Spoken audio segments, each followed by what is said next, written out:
राजनीति देखने को मिल रही है। आदिवासी क्रिश्चियन, फिर कुर्मी, जो हमारा प्रेम शाही ने इस बात को यहाँ रखने का काम किया कि जो क्रिश्चियन धर्म मान रहा है उसको डिलिस्टिंग किया जाए। इतना सोचा है क्या कि डिलिस्टिंग हो जाएगा?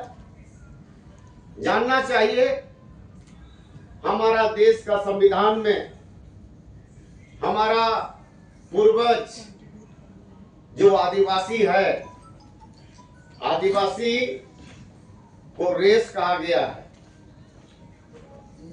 प्रजाति है, ये जाति में नहीं आता है।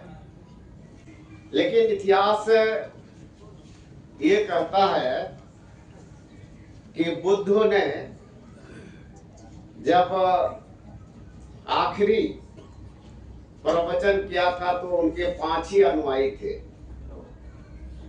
और उस 5 अनुयायी जो बुद्ध के थे, उन्होंने बुद्ध के जो संदेश थे उसको दुनिया में ले गया। और आज बुद्ध की कहानियां, बुद्ध के उपदेश और बुद्धिस्ट कंट्री के रूप में कई देश दुनिया में विराजमान है। मैंने कल जयपाल सिंह मुंडा, जिसको हम लोग गौरव से मरंग ओम के कहते हैं, कल प्रभात खबर मतलब 2 तारीख अग्रिम रूप से मेरी एक लेख छपी थी माई माटी पेज में, और मंसूरी जी ने जो रायबुगा का नाम लिया, जो वहां आमको सिंह फायरिंग हुआ था, उसके बारे भी मैंने उसका उल्लेख वहां किया। जो सुंदरगढ़, जो पहले छोटा नागपुर के अधीन था, आजादी के समय वो सुंदरगढ़ डिस्ट्रिक्ट हमारा उड़ीसा में चला गया। जिस तरह सुरगुजा, रायगढ़, ये भी हमारा छोटा नागपुर का राजा के ही हिस्सा में था। ये उस समय मध्य प्रदेश शासन था, जो सेंट्रल भारत के रूप में उनको वहां शामिल कर दिया गया।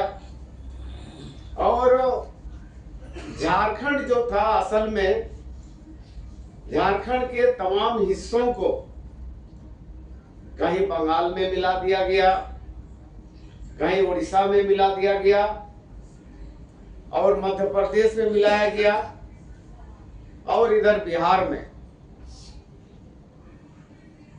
तो झारखंड, कभी हम लोग जब बंगाल के अधीन थे तो बंगाल के हिस्से में बिहार भी था, उड़ीसा भी था। तो उस समय हमारा जो सीमांकन नहीं हुआ था, हम लोग एक जगह थे। हमारी भाषाएं, हमारी संस्कृति और हमारी रहन सहन और हमारी लड़ाई, ये सब एक साथ होती थी। और मेरे पूर्ववक्ताओं ने अभी जयपाल सिंह के बारे में सभी लोगों ने अपने अपने ढंग से अपने बातों को यहाँ रखने का काम किया है। और मैं समझता हूँ कि झारखंड में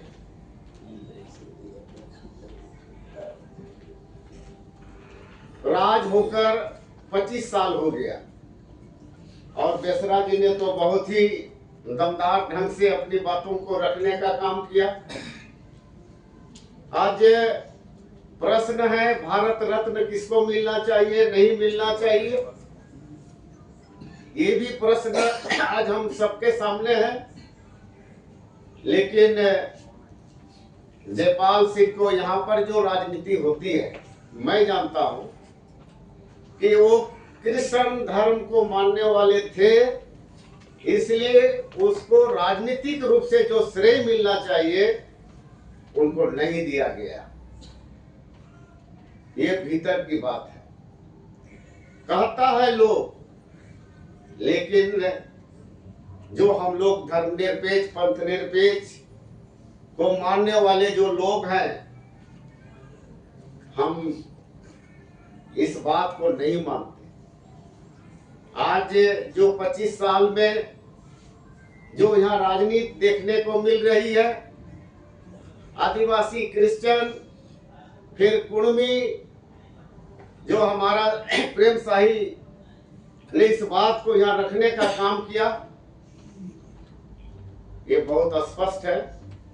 इन्होंने कहा, हिम्मत करके कहा कि आज यहाँ पर जो हम लोग ने कभी सोचा नहीं था, यहाँ बात बड़ी बहुत ही मतलब इजी मतलब क्या करते हैं, बहुत सरल ढंग से लोग बोल देता है कि जो क्रिश्चियन धर्म मान रहा है उसको डिलिस्टिंग किया जाए। इतना सोचा है क्या कि डिलिस्टिंग हो जाएगा?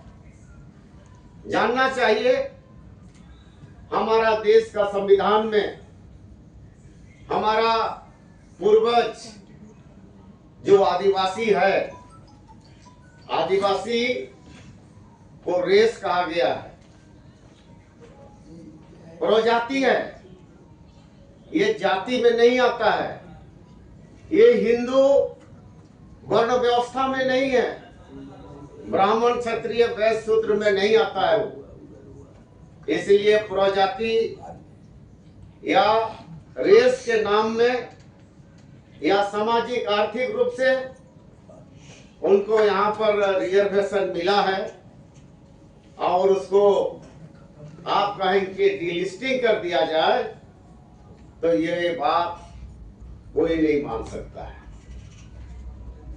क्यों मान सकता है? हमारा संविधान इसका अलाउ नहीं करता। और हम जो आज जिस ढंग से ये जो राजनीति किया जा रहा है, उस राजनीति का हम विरोध करते हैं। और मैं सबों को इस बात आप लोग से ही कहना चाहेंगे कि हम लोग जब झारखंड आंदोलन किया, तो झारखंड आंदोलन में शुरुआत में प्रमुख लोग कौन थे? किन लोगों ने झारखंड आंदोलन को आगे बढ़ाने का काम किया? जो इसको जानने की जरूरत है, इतिहास है। मैंने अपने पुस्तक समर गाथा में जयपाल सिंह को करीब 100 पृष्ठ में उनके जितने कार्यकलाप थे उसको लिखने का काम किया।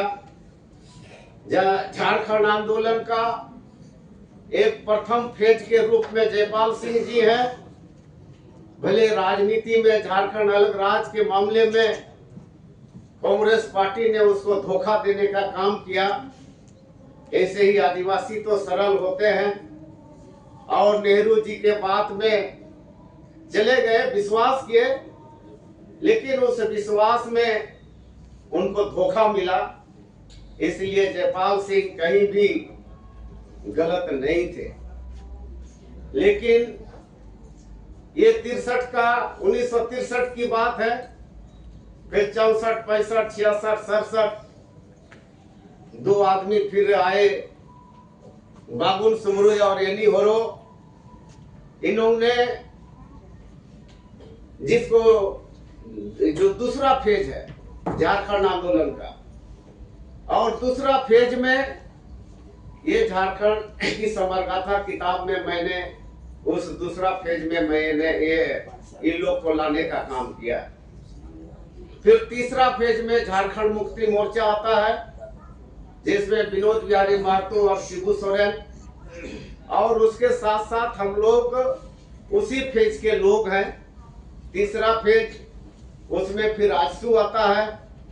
झारखंड मुक्ति मोर्चा ने ऑल झारखंड स्टूडेंट यूनियन बनाने का काम किया, जिसमें मैं भी था, और निर्मल महतो आज हम लोग के बीच में नहीं है, और उन्होंने और उस समय सूरज सिंह बेसरा घाटशिला कॉलेज का महासचिव था और इनको झारखंड मुक्ति मोर्चा में लाने का काम मैंने किया था। और बाद में 1986 में जब झारखंड मुक्ति मोर्चा को लगा कि एक स्टूडेंट विंग होना चाहिए, तो मैंने इनका नाम प्रस्ताव किया, निर्मल महतो ने भी किया, और बोकारो में जो केंद्रीय समिति की बैठक थी उसमें इसका नाम को लाया गया।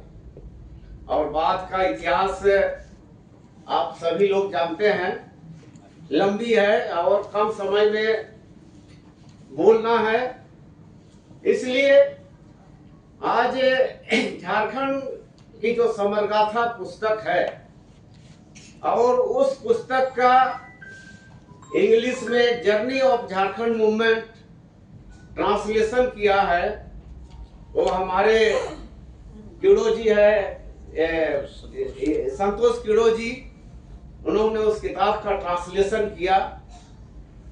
तो झारखंड आंदोलन का जो इतिहास है उसको हिंदी में, अंग्रेजी में उसको लाने का काम किया। तो ये तो बात रही इतिहास की, लेकिन आज हम यहाँ जयपाल सिंह का जीवन के बारे में, उनकी राजनीतिक पर चर्चा करने के लिए हम लोग आए हैं। तो आज हम देखते हैं कि ये 25 साल की राजनीति में आज हमको क्या मिला नहीं मिला, ये आज हम सबों के सामने में है। और सिर्फ जयपाल सिंह झारखंड मूवमेंट का आदमी नहीं था, लेकिन उसके पहले 1928 में उन्होंने क्या किया था, एम्स्टर्डम, आप लोग नाम सुने होंगे, हॉकी का वो भारत देश का कैप्टन था, हिंदुस्तान का, हाँ भारत देश, और वहां अपने कैप्टनशिप से गोल्ड मेडल लाने का काम किया था। और ये विश्व विख्यात आदमी था, सिर्फ झारखंड में ही इसको बांध के मत रखिए। इस विश्व विख्यात आदमी को जब यहाँ पर भारत रत्न, क्या वो बॉम्बे का क्रिकेट वाला को सचिन तेंदुलकर को दिया जा सकता है, तो आज मरणोपरांत जयपाल सिंह को भी देना चाहिए, यदि भारत सरकार को लाज शर्म है तो। लेकिन लाज शर्म ये लोग का खत्म हो गया है। और मैं एक बात कहना चाहता हूं, बहुत खराब भी लगता है कि अपना राज आने के बाद भी रांची में जयपाल स्टेडियम के नाम पर एक जगह है, कचहरी के बगल में, उस जगह को भी आज खत्म कर दिया गया। मतलब एक षड्यंत्र के तहत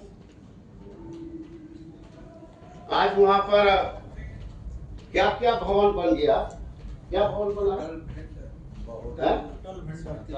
आप बताइए किस तरह से इनका इतिहास को खत्म करने का चेष्टा। अब उस समय ये बीजेपी का राज था और बीजेपी के राज में ये सब काम किया गया, लेकिन जो बचा है पार्लियामेंट, ये विधानसभा की बात तो हमारे मेहता जी ने एक प्रस्ताव दिया कि वहां मूर्ति लगना चाहिए, वो तो सरकार का काम है। लेकिन मेरा भी एक प्रस्ताव है कि जयपाल सिंह स्टेडियम में एक आदमकद मूर्ति ये जयपाल सिंह का लगाना चाहिए, और इसमें आप लोग का समर्थन होना चाहिए। और प्रभाकर और बेसरा, अब एक इसमें एक कमेटी आप लोग बनाइए और बना करके हम लोगों को 1 साल के भीतर, अगला साल एक मूर्ति वहां स्थापित किया जाए। कम से उनके इतिहास को, यहाँ पर बहुत लोगों ने, बहुत यहाँ कर्पूरी ठाकुर का लग गया, राजेंद्र प्रसाद का मूर्ति है, कैलाशपति मिश्रा, आप बताइए, ये सब झारखंड विरोधी आदमी लोग था। आज बिहार में जगह नहीं मिला उसको, लेकिन झारखंड में जगह जबरदस्ती आज चौक चौराहा में उसका लगा दिया जा रहा है। तो रात को लगाया अब चोरी छिपे किसी का मूर्ति लग रहा है। और जो जयपाल सिंह जो हमारा मारांग गांव के, आज ये तो हम दुर्भाग्य कहेंगे ना, कि हम लोग का दुर्भाग्य है कि आज इनका एक मूर्ति आज यहाँ पर नहीं है रांची शहर में। तो इसलिए हम यही कहेंगे कि उनका मूर्ति यहाँ लगना चाहिए और इसकी एक कमेटी बनाया जाए और हम लोग सरकार को या डीसी को यहाँ पर एक रिप्रेजेंटेशन देना चाहिए कि भाई उनके नाम पर वो जयपाल सिंह स्टेडियम है और उस स्टेडियम में उनका एक मूर्ति लगना चाहिए। तो ये काम है। और उसके साथ साथ जयपाल सिंह का जो भी कहानी तो बहुत अमर है। और जब मैं झारखंड की समरगाथा लिख रहा था तो जयपाल सिंह के कुछ भाषण थे अंग्रेजी में जो मुझे सरायकला राजा का घर से उपलब्ध हुआ था।